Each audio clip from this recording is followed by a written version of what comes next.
విద్యా ఉద్యోగ స్థానిక సంస్థల ఎన్నికల్లో బీసీలకు 42% రిజర్వేషన్లు కల్పిస్తామని ఎన్నికల సమయంలో కాంగ్రెస్ పార్టీ ఇచ్చిన హామీని నిలబెట్టుకోలేదని మాజీ జస్టిస్ ఈశ్వరయ్య అన్నారు.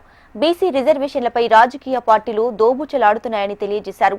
ఈ నెల 15న కామారెడ్డిలో బీసీ మహాసభ నిర్వహిస్తామన్నారు.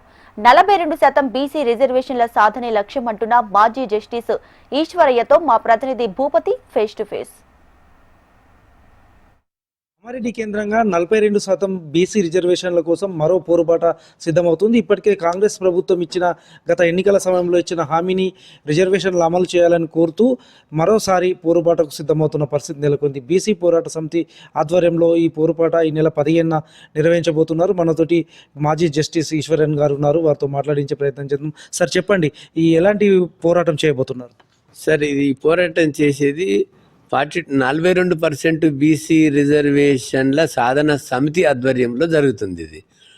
ఇది మిగతా ఎన్నో సంఘాలు ఉన్నాయి, కానీ మేము ప్రత్యేకంగా justice Eshwaraiah, national president all India backward class federation, Chiranjeevulu intellectual forum అధ్యక్షుడు, విశారదన్ మహారాజ్ గారు SC ST OBC forum convener, ఇంకో బాలరాజు గౌడ్ గారు కలిసి ఈ యొక్క 42% బీసీ రిజర్వేషన్ల సాధన సమితి అని ఏర్పాటు చేసుకొని సరి అయిన రాజ్యాంగపరమైన, న్యాయపరమైన, ధర్మపరమైన సాధ్యం అయ్యే విధంగా మేము ఒక బిల్లును తయారు చేసి ఇచ్చినాము. ఆ బిల్లులు రాష్ట్ర ప్రభుత్వం ఉభయ సభల్లో పాస్ చేసి గవర్నర్ గారి ఆమోదం పొంది కేంద్ర ప్రభుత్వం పరిధిలో ఉందో అది సాధించుకోవడానికి, అంటే 9th షెడ్యూల్లో కలపడానికి ఈ పోరాటాన్ని మేము కామారెడ్డి నుండి మేము ప్రారంభిద్దామని 15th ఈ నవంబర్, ఈ నెలలో వచ్చే 15వ తారీఖు నాడు కామారెడ్డిలో ఏదైతే సత్య కన్వెన్షన్ ఉందో అక్కడ పెద్ద మహాసభ పెట్టుకుంటున్నాము.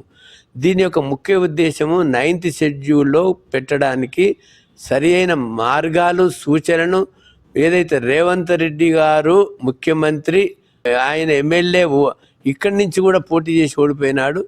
ఆ పోటీ చేసే ముందు ఇక్కడ కేసీఆర్ గారు పోటీ చేసినారు, బీజేపీ, కాంగ్రెస్, బీఆర్ఎస్ ముగ్గురు పోటీ చేసినారు.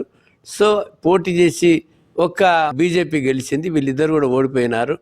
కానీ అది ఓడిపోయినా కూడా ఇక్కడ 42% కామారెడ్డి బీసీ డిక్లరేషను ద్వారా ఏదైతే విద్యా ఉద్యోగాలలో స్థానిక సంస్థల్లో ఇస్తామని మాట తప్పినారనే మేము అనుకుంటున్నాం. ఎందుకంటే వాళ్ళు ఏదో చేతులు దులుపుకొని అసెంబ్లీలో పాస్ చేసి కేంద్ర ప్రభుత్వం పంపితే కాదు, తమిళనాడు తరహాలో ఆల్ పార్టీ మీటింగ్స్ పెట్టుకొని మొత్తం ఇండియా గఠబంధన్ కాన్ఫరెన్స్లో తీసుకొని పార్లమెంటుని దద్దరింపజేసినట్టయితే ఇదివరకే లాస్ట్ సెషన్లే వస్తుండే.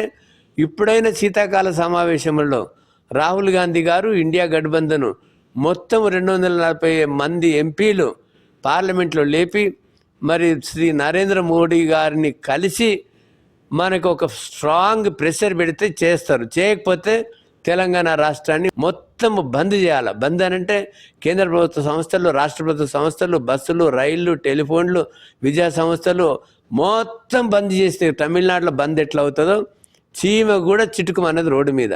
ఆ రకమైన బంద్ చేస్తే కేంద్ర ప్రభుత్వం దిగి వస్తుందని మేము ఒక వాళ్ళకు మార్గదర్శనం చేయడానికి, సూచన చేయడానికి. కాబట్టి ఇది ప్రజల మమేకమై ప్రజల భాగస్వామ్యంలో చేస్తున్నటువంటి ఈ కామారెడ్డి మహాసభ. కాబట్టి బీసీలందరికీ మేము ఆహ్వానిస్తున్నాం. పార్టీలను మేము ఆహ్వానిస్తలేము. పార్టీలో పనిచేసిన వాళ్ళందరూ, పార్టీలో ఉన్న వాళ్ళందరూ ఎస్సీ ఎస్టీ ఓబీసీలు మా బంధువులు. కాబట్టి ఫస్ట్ వాళ్ళు బీసీలు, తర్వాత పార్టీకి చెందిన వాళ్ళు.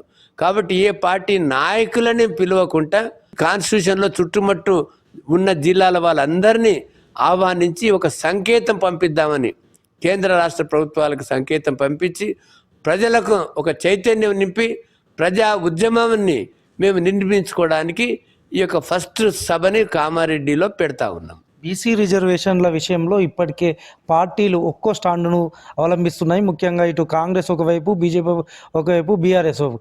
ఈ నేపథ్యంలో మీరు ఎలాంటి స్టాండ్తో ముందుకెళ్ళబోతున్నారు? ఈ నేపథ్యంలో మేము కాంగ్రెస్ని తప్పుపడుతున్నాము, బీఆర్ఎస్ని తప్పుపడుతున్నాము, బీజేపీని తప్పుపడుతున్నాము. ఈ ముగ్గురు కలిసి మీరు రేవంత్ రెడ్డి గారు ముగ్గురిని కలుపుకొని మనం మోదీ గారి మీద యుద్ధం చేయాలని పార్లమెంట్లో లేపాలని ముగ్గురి మీద ప్రెషర్ పెట్టడానికి మేము పెడతా ఉన్నాము. ఎందుకంటే బీజేపీ కాంగ్రెస్ని తప్పుపడుతుంది, ఎవడో ముస్లిమ్స్ ఉన్నారో వాళ్ళు వీళ్ళని. అది కూడా ముస్లిమ్స్ ఏమన్నా 4% అది సుప్రీంకోర్టులో పెండింగ్ ఉంది. ఆ 4% సుప్రీంకోర్టులో వాళ్ళు ఓడిపోతే ఆ 4% మిగతా బీసీలకే వస్తుంది. ఒకవేళ సుప్రీంకోర్టులో గవర్నమెంట్ గెలిస్తే ఆ 4% పోతుంది. తర్వాత కులగణన చేసి మళ్ళీ సరిదిద్దుకోవచ్చు. అది ఇప్పుడు గుజరాత్లో 12 కులాలు ఉన్నాయి ముస్లిమ్స్, బీహార్లో 20 కులాలు ఉన్నాయి, ఉత్తరప్రదేశ్లో 20 కులాలు ఉన్నాయి. బీజేపీని రాజ్యం వెళ్తుంది కదా, వాళ్ళకి దమ్ము ధైర్యం ఉంటే తీసేయమని వాళ్ళని. మొత్తం ప్రైవేటైజేషన్ చేశారు కదా ఎడ్యుకేషన్ అంతా. Education privatisation, health privatisation, media మీ కబంధాస్తాలలో ఉంది, తర్వాత ఇండస్ట్రీ మీ దగ్గర ఉంది, కాంట్రాక్ట్స్ మీ దగ్గర ఉన్నాయి.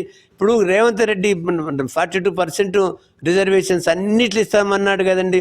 కాంట్రాక్ట్స్లో ఇస్తామన్నారు, నామినేటెడ్ పోస్టులు ఇస్తామన్నాడు, ఎన్నో ఇస్తామన్నాడు. కేంద్ర ప్రభుత్వం మీద ఆయన దుమ్మెచ్చిపోస్తాడు.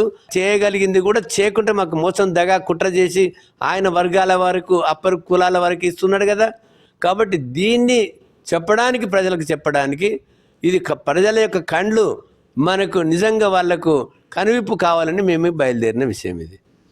42% రిజర్వేషన్ సాధించడమే లక్ష్యంగా పార్టీలకు అతీతంగా పోరాటం చేస్తున్నాము. అదేవిధంగా పార్లమెంటులో ఒత్తిడి తీసుకురావడమే లక్ష్యంగా తమ పోరాటం సాగుతుందని కూడా జస్టిస్ ఈశ్వరయ్య గారు చెప్తున్న పరిస్థితి నెలకొంది. కెమెరా పర్సన్ కళ్యాణ్తో భూపతి, HM టీవీ.